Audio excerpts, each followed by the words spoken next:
Cette vidéo est une présentation de La Revanche, la boutique officielle des Deux Pions.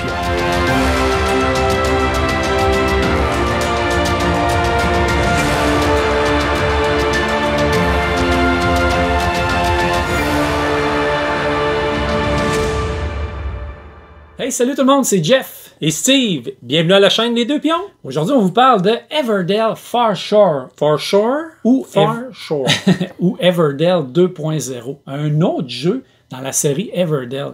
Est-ce que c'était nécessaire? On répond à cette question-là aujourd'hui. Mais avant, on vous explique les règles. Everdell Far Shore est un jeu qui a été édité par Starling Games et traduit et édité en français par Matago. C'est un jeu qui a été conçu par James et Clarissa Wilson.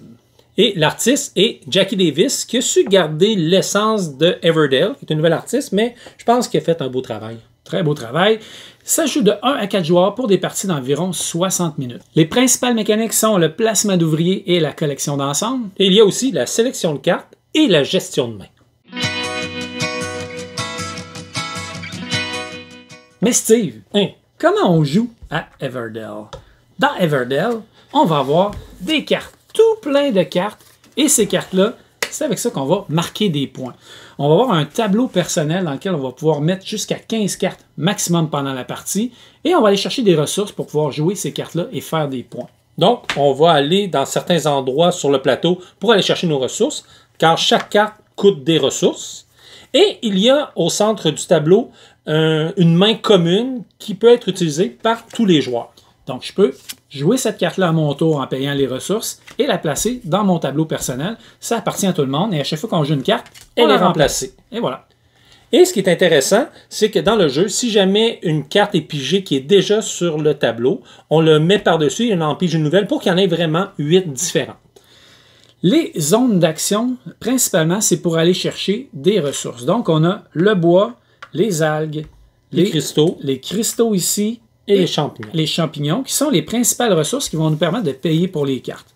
On a aussi, Steve, des zones en bas ici. Des îles qu'on va mettre selon le nombre de joueurs, voir des îles qui vont être disponibles, on a aussi une variété d'îles, donc qui vont changer de partie en partie. Il y a aussi 3 zones communes où on va nous permettre d'aller défausser des cartes pour piocher des nouvelles cartes et obtenir des ressources.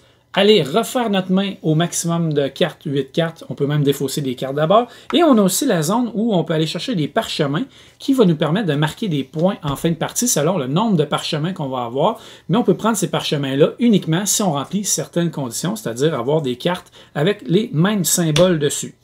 On a aussi une autre section qui se trouve à être les bateaux pour aller comme en genre d'exploration. Et on a ici des petits jetons qui nous permettent à chaque saison d'avoir une manière de faire avancer le bateau.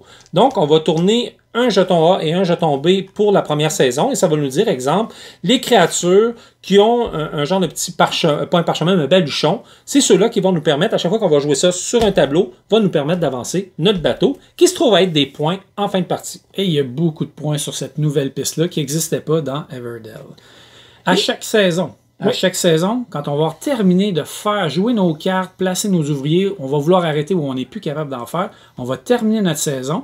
À ce moment-là, il va arriver une chose différente à chacune des saisons, soit qu'on va générer des ressources avec toutes nos cartes vertes de production de ressources, et on va aussi récupérer des ouvriers. Ça, c'est pour la première saison. L'autre saison va nous permettre de piocher des cartes et où on va aussi changer les bonus pour pouvoir faire avancer le bateau. Effectivement. Et on a ici, à la fin, on va aussi rechercher un ouvrier, encore aller rechercher des ressources avec nos cartes vertes et aller rechercher des cartes qu'on va pouvoir mettre dans notre main, donc ça nous les réserver. Et les mettre dans notre main et les renouveler par la suite.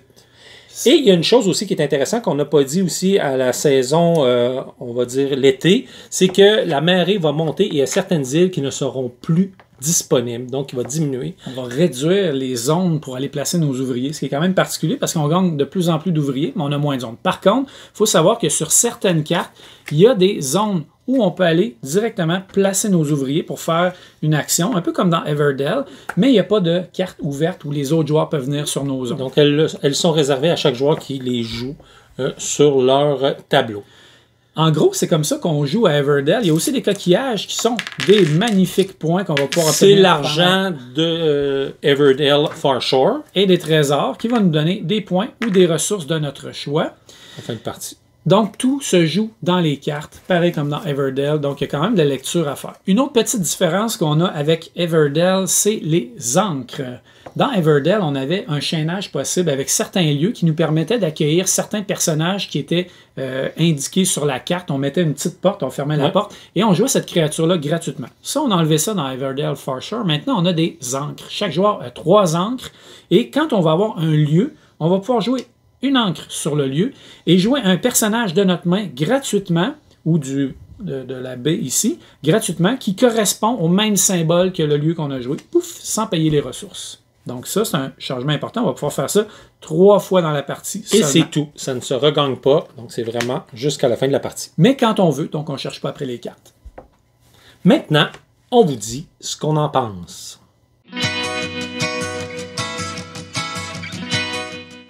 Qu'est-ce qu'on a pensé de Far Shore? Premièrement, tout le monde veut savoir le visuel. Est-ce qu'il est aussi beau que Everdell? Magnifique. Vraiment, la production est fantastique. On voit que c'est un Everdell. Il n'y a pas de doute là-dessus. Encore une fois, les ressources sont super belles. Le bois, les algues. Les algues, je les ai trouvées un petit peu cheapettes. Là. Elles sont toutes mini et sont dures à ramasser. On dirait des algues. Mais on dirait des algues. Mais bon, disons que c'est peut-être la ressource que j'ai le moins aimée. Les joyaux ici, comment ils s'appellent? Les bijoux. Les cristaux, les pierres. Sont bien. Les champignons, ils ont remplacé les baies par des champignons. Donc les créatures veulent manger des petits champignons. Ils sont squishy, sont vraiment intéressants. Les meeples sont tous super beaux. J'adore mes petits crabes rouges. C'est encore comme Everdell. Ils ont donné une petite... les petits bateaux qui se promènent ici sont très beaux. Par contre, un peu gros. Un peu gros, puis un petit peu bizarre. Quand on est plusieurs à avoir le même nombre de points, il faut comme enligner un peu, ou en tout cas réussir à les placer au même endroit, sur le même chiffre. Ça, j'ai trouvé ça un petit peu moyen là, comme système. C'est vraiment inutile. Sincèrement, ça aurait pu être un petit token ou même un petit pion qui se promène, un meeple. Ouais. C'est une bébelle, soyons honnêtes. Mais pour le reste, les cartes, les illustrations superbes. Et que dire, Steve, de ce magnifique phare en 3 dimensions, tout à fait utile. Inutile. Ah oui? Totalement inutile. Ça sert absolument rien. Je vais vous donner un conseil. Vous pouvez faire ça comme ça ici, ça comme ça ici, et le laisser dans la boîte, à part si vous voulez juste... On peut même pas mettre nos meeples, nos workers supplémentaires. C'est pire que l'arbre dans Everdell, sincèrement. Vraiment. Là, on peut pas... Mais l'arbre, il y avait des informations dessus, il y avait la place pour mettre. C'est ça. C'est encore trop de place, puis ça cachait, mais d'après moi, c'était plus une marque de commerce. C'est la marque de commerce. Un petit truc en 3 dimensions comme ça, pour faire cute sur le plateau, sur la table. Yeah. C'est ça. Mais qualité du matériel, vraiment, les angles sont en métal, fait que ça, c'est très beau aussi. Les petits coquillages, vraiment beaux aussi. Donc, qualité du matériel, rien à dire. Tout est superbe. Les illustrations sont magnifiques, comme d'habitude, comme dans Everdell. La thématique, Steve, est-ce que ça colle au jeu? Est-ce que la thématique est bien implémentée? Est-ce que ça va bien avec les mécaniques? Ben, je dirais que la thématique, on voit là, que les cartes sont vraiment axées bateau, l'eau, pirates. Donc, côté illustration puis thématique, je pense que ça colle les ressources, les encres, les coquillages. Donc, on se sent dans l'univers d'Everdell. Exactement. On se sent dans l'univers d'Everdell. On est un petit peu éloigné, on est dans le Far Shore, donc c'est un petit peu différent. C'est super beau. Ça va bien, les coquillages, tu sais, c'est bien. C'est pas le thème, la thématique n'est pas absolument essentielle au jeu. Non. Parce que c'est un jeu de placement d'ouvriers, de gestion de ressources, puis de gestion de cartes, collection d'ensemble. Mais sinon, bonne thématique. Est-ce qu'il y a de l'interaction entre les joueurs? Ben, c'est juste de prendre les cartes avant les autres. C'est sûr que au niveau des bateaux, il y a quand même une course, puis je dirais que ça va faire focusser les joueurs. C'est-à-dire que si, mettons, on a une créature verte commune, ou, tu sais, mettons, une carte verte commune, puis il y en a, ben, je pense qu'il va avoir une course. Regarder. On va essayer de courser un petit peu pour les obtenir. C'est ça. Il n'y a pas énormément d'interaction, mais c'est un jeu de placement d'ouvriers, donc c'est sûr que si je vais là, Steve va être bloqué. Donc oui, on veut essayer d'aller à des places, on veut un peu penser à ce que les autres vont avoir besoin, où est-ce qu'ils vont vouloir aller, quelles cartes vont vouloir prendre. Donc c'est un effet vraiment de « OK, j'ai besoin de cette place-là avant les autres, donc je vais y aller avant les autres. » C'est un petit peu ça, le volet interaction. Sinon, pas tant que ça. En plus, ils ont comme coupé par rapport à l'autre Everdell, ils ont coupé les zones où tu fallait jouer sur les cartes des autres. Ce qui, à mon avis, n'est pas mauvais parce que c'était dur à lire, c'était à l'autre bout du monde. Souvent, on les oubliait. C'était tannant aussi. Toi, tu t'es construit une carte, Puis c'est même pas toi qui en profites. C'était pas le fun aussi. Il y a quand même des cartes qui te permettent d'activer les cartes des autres joueurs. Ils l'ont juste fait différemment. Tu vas sur ta carte puis tu actives le lieu d'un autre joueur. Donc, il y a quand même un petit peu de choses que tu vas aller voir dans le jeu des autres. Mais principalement, la course, ça va se faire ici où l'interaction, la chicane va être là. C'est là il y a quand même beaucoup de cartes. Je pense qu'il y a une belle variété de cartes aussi. J'ai pas senti tant de répétitions que ça. Là. Je sentais toujours qu'il y avait comme des nouvelles cartes. Sur les cartes, là, on voit là, en dessous du pointage que la carte va donner, on voit le nombre de perles, c'est le nombre de fois que la carte qu'il va avoir de cette carte-là dans le jeu. Donc, le nombre de copies. Fait qu'on voit que quand même la plupart des cartes reviennent 2 à 3 fois. Il y a un mode solo pour ceux qui veulent jouer seuls. Ouais, ça aussi, c'est un autre bon point. Donc, en termes d'interaction solo, il y en a moins. Il y en a moins, mais quand même, c'était pour des gens qui veulent pouvoir jouer seuls. Il y a un automa qui vient avec Far Shore. Est-ce qu'on a aimé le jeu? Est-ce que le jeu est le fun? Moi, personnellement, je pense que oui, c'est Everdell. Donc, si vous aimez le principe d'Everdell, d'essayer d'aller chercher les meilleures cartes qui vont aller le mieux possible entre elles, aller chercher des ressources, faire votre tableau ici, ça reste vraiment plaisant. Parce que dans le fond, on a 15 cartes, hein? Fait que tu veux l'optimiser parce qu'à la fin, ton tableau va être plein. Fait que optimise tes cartes pour qu'ils valent le plus de points possible. Puis je dirais, au début, tu te soucies pas trop de ça. Tu veux faire des cartes vertes pour retirer un maximum de production de ressources pendant les phases de récolte. Mais vers la fin, quand tu arrives à 12, 13 cartes, puis tu sais qu'il te reste 2, 3, 4 cartes à jouer, là, tu commences à dire, oh, attends un petit peu, là, il faut que j'aille chercher les cartes qui vont me donner le maximum de points. Donc, tu vas plus chercher les bonnes cartes. Souvent, les cartes avec les petites fleurs là, vont être les cartes qui vont donner des points de fin de partie. Et tu veux aussi aller ici, à l'endroit où on va chercher des fameux parchemins qui ont remplacé les événements mineurs, je pense que ça s'appelait dans Everdell, où on va faire des points de fin de partie selon les conditions. Mais là, on va ramasser des parchemins. Donc, par exemple, si j'ai 2 cartes avec des fleurs, je vais faire 2 points par parchemin. Ça, c'est particulier. Ça veut dire que si j'ai un parchemin, je vais faire 2 points. Ce qui est intéressant, c'est qu'il y a quand même une course là-dessus parce qu'il y a une pile de parchemins. Là, on a mis quelques-uns pour faire l'exemple, mais il y a tous les types de cartes et il y a une pile. C'est-à-dire, si on joue à 3 joueurs, mettons qu'il va y avoir un 2, un 1 puis un 0. Donc, tu veux les ramasser pour pouvoir faire des points justement en fin de partie puis être le premier à le chercher pour aller chercher le plus de points possible. Fait que cette carte, ce parchemin-là donne 2 points par parchemin. Fait que si j'en ai un, elle me donne 2 points à la fin de la partie. Mais dès que j'ajoute un parchemin, celle-là va maintenant me donner 2 fois 2 ou 2 fois 3. Fait que plus on a de parchemin, plus ça va être payant à la fin de la partie. Même si, dans le jeu, vous le savez, on veut avoir des ressources, c'est ça qui est important. Des fois, on va sacrifier des ouvriers pour venir chercher des parchemins pour ne pas manquer cette chance de marquer des points-là. Parlons aussi, Steve, de la nouvelle piste des bateaux. Avec des bateaux vraiment overproduced qui prennent beaucoup trop de place et qui sont durs à empiler quand tout le monde est à la même place. C'est pas évident, donc tu vois, on est les deux à 26. Donc, moi j'ai trouvé ça super intéressant. Ça donne une nouvelle dimension pour aller faire des points. C'est beaucoup de points. Et la piste se rend à 60 points, ce qui est quand même énorme. Généralement, on va se rendre plus dans le coin de entre 20 et 30 points, mais quelqu'un qui réussit à aller chercher vraiment 10-12 cartes qui vont aller beaucoup travailler sur les bateaux peut faire un nombre de points vraiment respectable et obtenir aussi des trésors, qui est une nouvelle... petite dynamique. Souvent, en début de partie, on va beaucoup les dépenser pour des ressources, mais à la fin, tu ne veux plus les dépenser parce que là, tu veux aller à la course au point. On veut des coquillages, tu sais. Les coquillages de monnaie sont super beaux, les petits coquillages en plastique. Qui a remplacé dans Everdell. C'est sûr que quelqu'un qui écoute la vidéo et qui ne connaît pas Everdell, c'est comme il y avait un jeu qui ressemblait beaucoup, il y avait des pièces de monnaie, et là, ils ont remplacé les pièces de monnaie pour les coquillages, dans le fond. Parlons-en, Steve. La grande question que tout le monde se pose, est-ce que si j'ai Everdell, j'ai besoin d'Everdell Far Shore ou si j'ai aucun jeu, j'achète lequel? Everdell ou Everdell Far Shore? C'est quoi les différences? On va répondre à ça maintenant. Now. La principale différence entre les deux jeux, c'est que celui-là ici, Everdell Far Shore, à mon avis, est beaucoup plus... pas beaucoup plus simple, mais est plus simple que Everdell.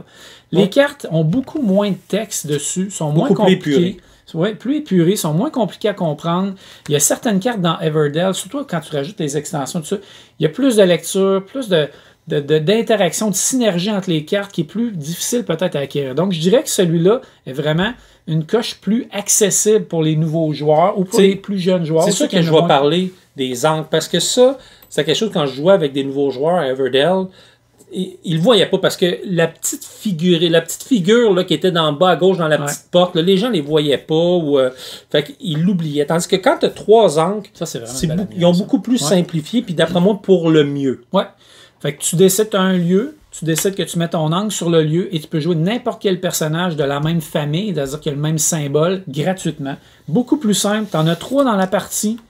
Fait que tu n'as pas besoin de chercher un personnage spécifique, chercher un lieu spécifique.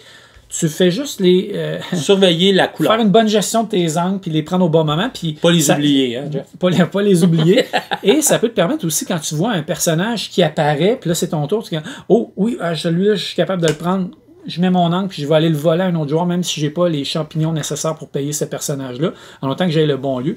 Une très belle amélioration. Si vous avez rien dans la série Everdell, vous n'avez aucun des 2 jeux, je vous dirais, pour décider lequel des 2 vous allez acheter, si vous voulez un jeu qui a plus de viande, plus d'extensions pour le moment, qui est un petit peu plus complexe, allez-y avec Everdell classique, puis vous pourrez même améliorer le jeu ou continuer à rajouter du contenu dedans en achetant les extensions. Si vous voulez un jeu un petit peu plus simple, plus d'entrée de gamme, allez-y avec Everdell for sure. Mais je vais mettre un astérix à plus simple. On parle pas de bébé ou d'un gateway. Là, moi et Jeff, on a joué, il était plus simple, mais on y a trouvé notre compte. Moi, j'ai eu du plaisir à jouer à For Sure. Donc, puis effectivement, les cartes, beaucoup moins de texte. Je pense ça l'accélère un peu plus la partie, le flow, on pourrait dire. Moins de lecture un peu. Là, oui. Parce qu'on a beaucoup de cartes. Dans ce jeu-là, les cartes vont rouler beaucoup. L'action aussi, j'ai trouvé super intéressante de refaire sa main de cartes à 8 cartes. Tu peux défausser autant de cartes que tu veux et tu refais ta main à 8 cartes. C'est une très bonne action qu'on va aller une fois de temps en temps dans le jeu parce qu'on va jouer. Les cartes vont rouler plus. Fait que, oui, ça arrive des fois que tu as 8 nouvelles cartes dans tes mains. Tu as beaucoup de lecture, mais comme il y a moins de texte sur chacune des cartes, c'est beaucoup moins long comparativement à Everdell. Tu sais, quand je parle de texte, il y a une carte qui me vient rapidement en tête. Mettons, il y avait un genre d'horloge que tu mettais 3 pièces de monnaie dessus, elle valait 3 points. Puis à chaque fois que tu rapatriais, tu fais enlever une pièce pour refaire un lieu, mettons. Tu sais, il y avait beaucoup de texte, mais il n'y a pas de ça dans For Sure. Il n'y a pas de grosses affaires à part, mettons, ce qu'on avait, qu'on mettait des ressources dessus. L'entrepôt. L'entrepôt. Mais tu sais, il n'y a pas de grosses choses bien complexes au niveau des cartes. Si vous avez déjà Everdell, est-ce que vous achetez Everdell For Sure? Moi, je pense que non. Moi, je pense que non plus. Si vous aimez déjà Everdell, vous avez acheté des extensions, je pense pas que Everdell For Sure est nécessaire à ajouter dans votre collection. À part si vous êtes un collectionneur, vous aimez vraiment la série, vous voulez toutes les avoir. C'est un super beau jeu, c'est vraiment un bon jeu. Plus simple. Si vous voulez peut-être une version plus simple un petit peu d'Everdell, légèrement plus simple, ça peut être aussi une façon. Si vous avez Everdell For Sure et que vous voulez savoir est-ce que je veux Everdell classique, ben là, est-ce que vous voulez en rajouter dans votre expérience Everdell? Ben Everdell classique avec les extensions va vous en donner plus, va avoir plus de viande. Donc c'est vraiment comme ça, je pense qu'on peut prendre la décision. Moi, je vais donner mon avis personnel. Ouais, vas-y. Qu'est-ce que je me baigne, là. Moi, si j'avais aucun des 2, puis j'avais à en choisir un, j'irais avec For Sure pour sa fluidité, sa simplicité. Je pense qu'ils l'ont ramené à un bon, je vais utiliser un anglicisme, un bon sweet spot, je pense. Oui, effectivement. Le niveau idéal pour ce style de jeu-là. Ouais. Moi, j'ai Everdell avec toutes les extensions. Je vais garder mon Everdell. Je vais te laisser For Sure, Steve. Je pense que tout le monde y trouve son compte. Exact. Fait que si vous avez aimé la vidéo, laissez-nous des pouces en l'air. Abonnez-vous. Salut la petite cloche.